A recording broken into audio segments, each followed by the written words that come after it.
XTB France informe les participants que la présentation à venir et les informations qui vont être dispensées ne constituent pas en aucune manière une sollicitation ou incitation à acheter ou vendre des produits financiers.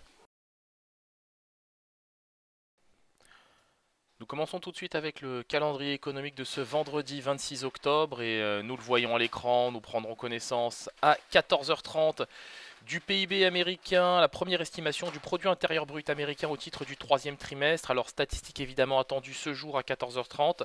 Ce sera le véritable point d'orgue de cette séance, évidemment après ce discours de Mario Draghi et la décision monétaire de la Banque Centrale Européenne. On prendra connaissance à 16 heures de l'indice Reuters Université du Michigan de confiance du consommateur américain pour le mois d'octobre. S'en suivra, toujours à 16 heures, un nouveau discours du président de la Banque Centrale Européenne, Mario Draghi. On aura ensuite, le discours de Benoît Cœuré, donc membre du directoire de la Banque Centrale Européenne. Et enfin, la séance s'achèvera avec la publication de l'indice d'activité pétrolière de la semaine, statistique attendue ce jour à 19 heures. Un petit mot quand même sur les marchés. Alors évidemment, on a une toile de fond qui est formellement baissière ce matin. Les actions asiatiques de leur côté sont tombées à un plus bas de 20 mois de manière assez inattendue. Même son de cloche pour les contrats à terme américains. On a des titres qui décrochent de manière tout à fait significative,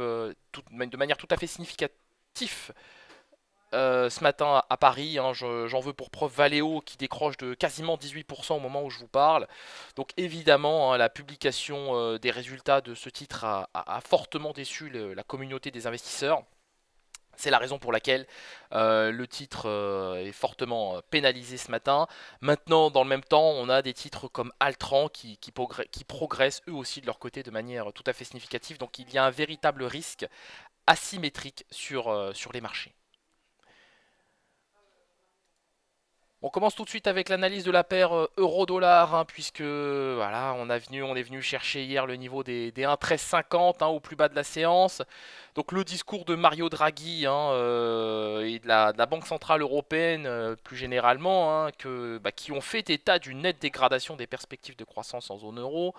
L'institution de Francfort a bien évidemment laissé sa politique monétaire inchangée tout en réaffirmant son intention de mettre fin au programme de quantitative easing au mois de décembre.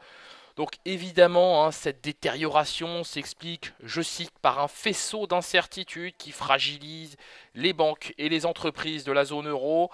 On fait bien évidemment référence ici au protectionnisme commercial, les pays émergents, la volatilité des marchés financiers, la baisse des marchés d'actions. La dégradation des perspectives des entreprises, etc., etc., etc.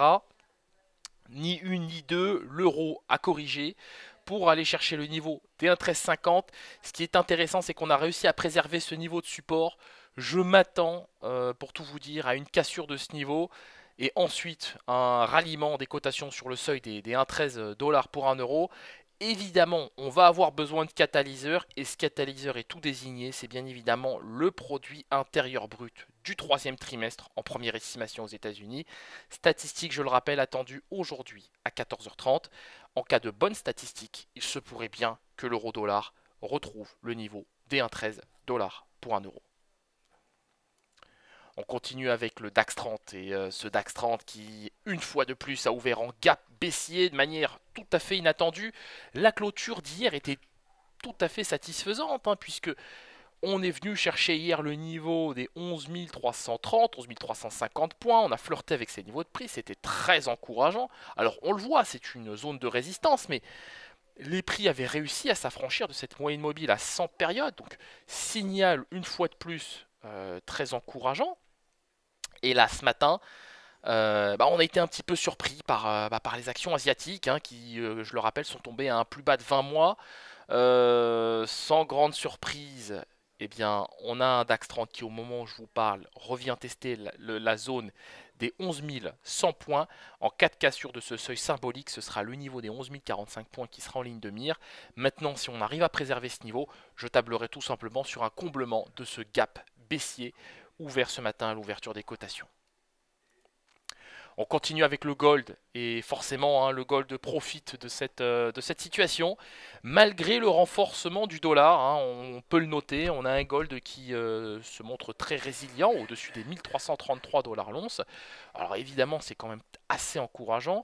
Je table sur un retour de l'actif sur le niveau des 1238 dollars l'once à très court terme. Le WTI qui de son côté continue de se stabiliser autour des 68-58. Alors on avait eu hier, on a eu hier une séance assez encourageante puisqu'on a retrouvé le niveau des 67-40.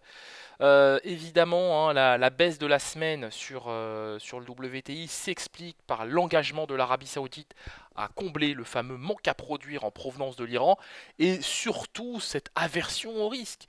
Aversion au risque qui s'est bel et bien matérialisée sur les indices.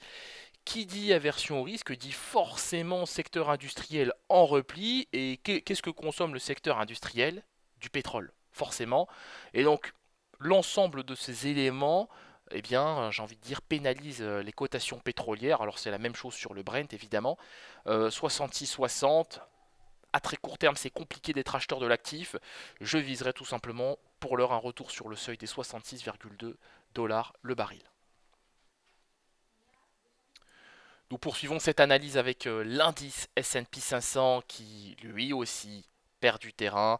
Je le disais en introduction, les futurs US 500, S&P 500 ont perdu pas mal de terrain dans le sillage des actions asiatiques. Alors évidemment, beaucoup d'inquiétudes autour de ce contexte commercial. Les choses ne s'arrangent pas, il faut le dire. On table même sur une exacerbation de ce conflit commercial à partir de 2019. Tous les éléments aujourd'hui laissent penser que l'indice S&P 500 va casser le niveau des 2650. Le cas échéant, c'est le niveau des 2600 qui sera en ligne de mire. Pour l'heure, on n'en est pas là. Tant qu'on est au-dessus, ça reste encourageant. Maintenant, pour renforcer cette toile de fond positive sur, toute proportion gardée évidemment, puisqu'on n'a pas cassé le niveau des 2650 points, eh bien il va falloir qu'on arrive à s'affranchir de cette moyenne mobile à 21 périodes, représentée sur ce graphique par une courbe rouge, par cette courbe rouge. Et vous le voyez, cette courbe rouge se situe justement autour du niveau des 2672 points. Et il faudrait clairement que les cotations retrouvent le niveau des 2675 points pour que nous ayons une tendance qui soit encourageante et qui incite effectivement à un retour des flux acheteurs sur l'indice S&P 500. Pour le moment, on n'en est pas là. Nous terminons avec le Bitcoin qui, une fois de plus, nous a bien surpris. Et quelle surprise, hein. Le Bitcoin a retrouvé le niveau des 6500 dollars, 6520 dollars pour un Bitcoin. Toile de fond évidemment très encourageante. Les prix sont soutenus par les moyennes mobiles à 7 et 21 périodes. Le RSI de son côté a intégré sa zone de surachat, en est sorti, mais vous le voyez, continue de se stabiliser juste en dessous de celle-ci. En cas de réintégration, je table tout simplement sur un retour des cotations à 6520, voire même 6550. C'est très encourageant parce que sur le Bitcoin, on est véritablement sorti d'un espèce de range qui nous tient depuis la semaine dernière d'ailleurs sur cet actif. Donc évidemment, c'est très encourageant, c'est très positif. J'ai un billet acheteur sur le Bitcoin. Je viserai tout simplement le niveau des 6520 dollars pour un Bitcoin à très court terme. Merci de votre attention. On se quitte sur cette note.